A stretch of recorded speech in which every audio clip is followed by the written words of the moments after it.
सत श्री अकाल दोस्तों, मैं कहना आप एक डेयरी फार्म की वीडियो बनाई सी जिहदे थल्ले बहुत लोगों ने कमेंट किया कि भाजी मैं इंडिया में सेम काम करदा है क्योंकि साडे कोल मज्झां हैगियां गायें हैगियां, मैनूं काम बारे पता है किस तरह करदे आ कि मैं भी इटली में आके काम कर सकदा हां, मेरे पेपर अप्लाई कर दो फलाना ठिकाना कई ने तां पेपर अप्लाई किए हुए आ तो इटली आके यही काम लभना चाहते हैं कि वो सताले का मतलब कि डेयरी फार्म का काम कर पान क्योंकि उन्होंने मज्झां गईयां दोवां नाल काम किया हुंदा, उन्होंने पता हुंदा किस तरह पट्ठे पाने किस तरह सारा कुछ हुंदा। पर हर एक कंट्री में अलग चीज़ होंगी है, मतलब उत्थे दी टैक्नोलॉजी ला लो उत्थे दी मशीनां ला लो अलग होंदियां। इंडिया में ज़्यादातर पिंडां विच एक दो गाइयां जां मज्झां रखियां होंदियां जो कि अपने परिवार या दुध बेच के काम चलाते हैं। पर जो बाहरलियां कंट्रियां उहदे विच बहुत ज़्यादा मतलब ला लो 100 गाइयां 200 गाइयां 500 गाइयां।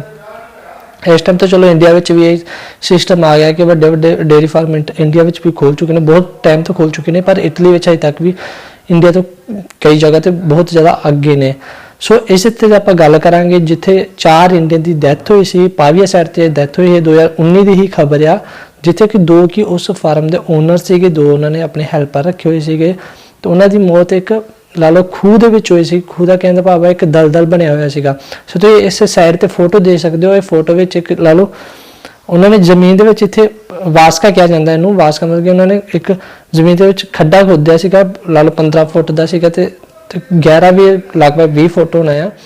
तो ये जो गाइयां का या फिर मज्झां का जो भी माल मूत्र होंदा है वो सारा इस विच आंदा है। और रोबोट तौर पर ला लो जिहड़ा डेयरी फार्म होंदा उहदी एंड सवेरे नूं एक साइड ते एक लकड़ हुंदी है रस्सी नाल बन्नी हुंदी है ते टाइमिंग लाई हुंदी है कि टाइमिंग के हिसाब नाल लकड़ जिहड़ी हौली हौली हौली तोड़ के जिहड़ा भी गाय का मूत्र या कुछ भी गोया वो चक के उसने उस खोए विच सुੱਟ देना है। तो वो भरदा रहिंदा है। इहदा काम यह हुंदा है कि जो 3 महीनों बाद कई 6 महीनों बाद कोई साल बाद इस खूहे नूं मतलब कि कढ़दे ने सारा समान उहदा गोआ जो भी माल मूत्र आ उसनूं या फिर गोबर गैस बनाई जाती है। तो ज़्यादातर यूज इसनूं खेती के कामों के किया जाता है, मतलब अपनी जमीनों में सुੱਟ देंगे खाद तौर पर, ये होर कुछ भी मिला मिलू के खाद यदि तैयार करके इसनूं जमीन के सुੱਟ देंगे आ।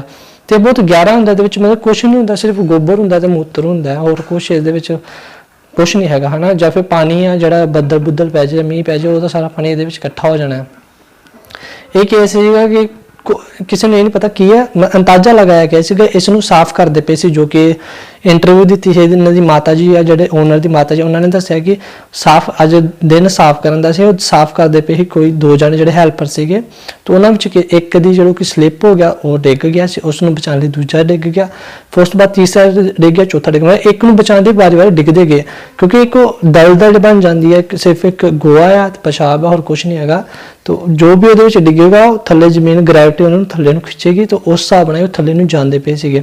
तो जो चौथा बंदा सी माता जी ने जो टाइमिंग देखी दोपहर का टाइम से लगभग 12 बजे से, तो देखने गए कि घरे कोई रोटी खान नहीं आया, उस आप फार्म में चल गए तो उन्होंने देखा कि किसी की बांह बाहर हैल्प ली या फिर ऊपर नूं उछलती पई सी, मतलब जो चौथा बंदा हजे तक जिंदा सीगा तो उसनूं बचाने लई माता जी ने आप हैल्प की, पर उम्र के हिसाब नाल या फिर वेट के हिसाब नाल जिहड़ा बंदा सीगा वो बचा नहीं पाए तो वही भी डेथ हो गई। बाद पुलिस नूं बुलाया गया, पुलिस ने 2 बंदे की लाश तो लगभग ऊपर सी उसनूं तां बचा लिया, जिहड़े बाकी 2 बंदे सी उन्होंने सिर्फ जिहड़ा सारा गऊ का मूत्र सारा कुछ साफ करके मतलब कि जिहड़ा खूह जा है उसनूं सारा समान करके 2 लाशां सब तो थल्ले पईयां सीगियां तो फिर उसनूं कढ़िया गया। मतलब कि तुसीं जे सोचते हो किसी भी कंट्री में काम करना सौखा है, इस तरह नहीं हुंदा। भावें तुसीं काम करते पिओ तुहानूं बहुत एक्सपीरियंस है, गलती किते ना किते तुहाडे कोल हो जाती है। सो इन्हां दी कज़न ने सारा बयान दिता सीगा कि किस तरह होया, माता जी ने देखा है। तो वीडियो इटालियन में है, तुहानूं मैं एंड में ला के भी सुना दांगे जो तुसीं समझ सकते हो इटालियन जे तुसीं इटली में रहिंदे हो। पर कोशिश करो कि काम ध्यान ना करो क्योंकि आप पैसे कमाना आए हैं, इस तो ज़्यादा साडा कुछ नहीं है कि इटली जिन्नी मर्जी अपडेट होंदी रहे आप पैसे कमा के वापस अपनी फैमिली भेजने या फिर आप इत्थे सैटिंग करनी घर बनाना है। सो काम है जो कि अपने ध्यान ना करो, जिंदगी है तो सब कुछ आ।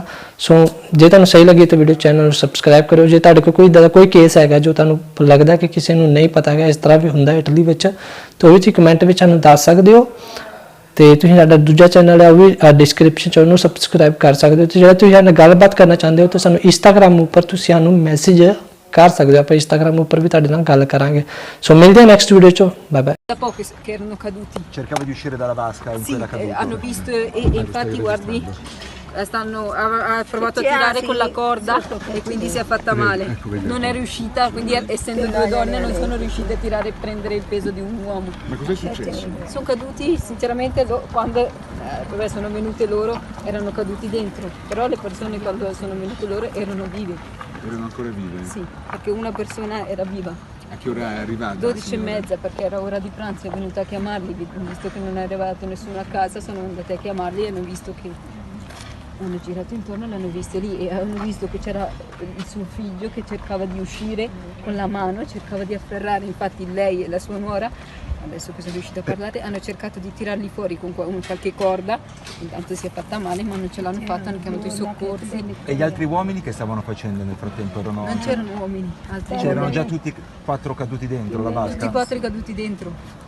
L'ultimo che è caduto era quello che magari cercava di uscire. Ma poi è possibile? Che vasca è? Cosa si fa? Di che tipo di lavoro è? Lettami. Cioè la vasca dei liquami della stalla? Sì, della stalla che in questo periodo stavano scaricando secondo me. La stavano pulendo? Sì. Ma è tipo questa vasca qua? Cioè, come è fatta? Ah,